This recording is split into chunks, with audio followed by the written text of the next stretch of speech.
Hey everyone, this is Lomi, and in today's video I'm working on my second commission. This one is a Fairyland 2018 Halloween Minifee. She's super cute, and she was a project that really took me by surprise, because she's my first Artist's Choice Faceup. I honestly didn't expect anyone would send me a doll and be like, hey, just paint what you think looks good. Or at least not so early on. Maybe farther down the road when I had a lot more experience. I've lost count of how many face-ups I've done and should probably go back and count, but I know it's fewer than 25. Maybe fewer than 20. So like the other face-ups I've done lately, I'm using gouache paint in a custom mixed shade of brown to lay down the base lines. That way, whenever I mess anything up, this super water-soluble paint lets me go back and correct brush strokes.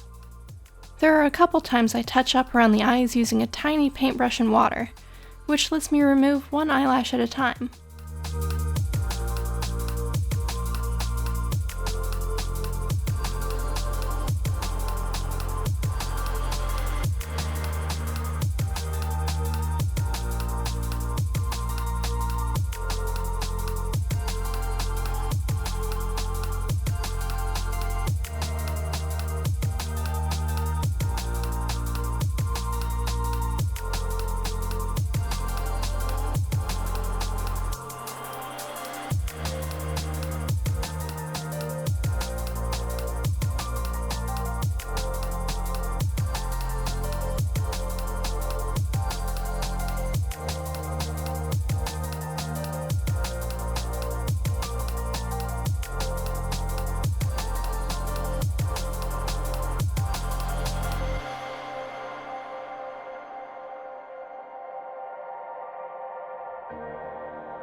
Once I'm happy with the shape of the brows, lashes, and eyeliner, I seal the paint and move on to blushing with pastels. I feel like it's hard to get a handle on how long this process takes from watching videos, because videos are always sped up and edited to make them watchable.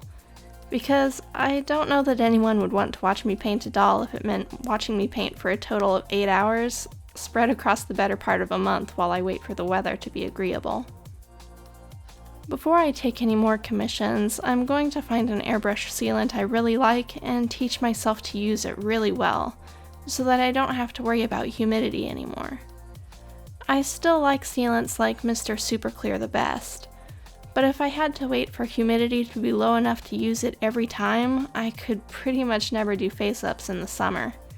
Now that we're to the rainy and humid time of year, it's pretty much going to stay humid until fall. It's been super fun to get to work on other people's dolls and play with sculpts I probably won't ever have a reason to own myself. Even though I've only done a few, I feel like I learned a lot from the process, and it was really enjoyable too.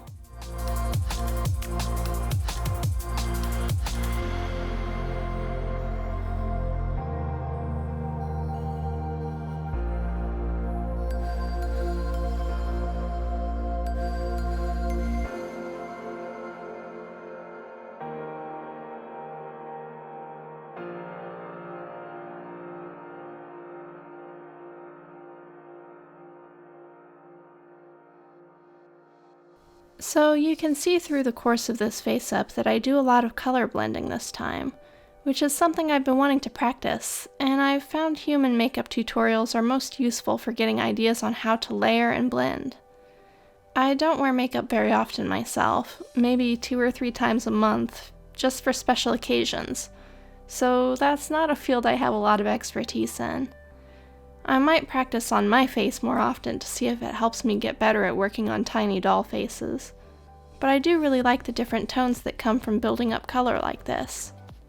For the eyeshadow on this doll, I used layers of peach, pink, purple, and 3 colors of brown to get something a little more interesting than I probably would have gotten otherwise. Any one of those colors on its own might have been a little bland or overpowering, but they went together really nicely. Since I did an intense color of eyeshadow, I opted to keep the brows and lips pretty natural, because that'll help maximize the color of wigs and eyes that will work well with this doll. I use white gouache for her teeth, which is, in my opinion, the best thing to use for them, because it's so opaque but so easy to clean up. On tiny little doll faces, it can be really difficult to get your paintbrush in between the lips without leaving marks behind. After I put in some eyelashes, which was a process I thought I recorded, but apparently my battery died and I didn't notice, I put in some acrylic eyes I made to get a better idea of how she'd look. Now she's ready to go home. That's all for today though. Thanks for watching. Bye.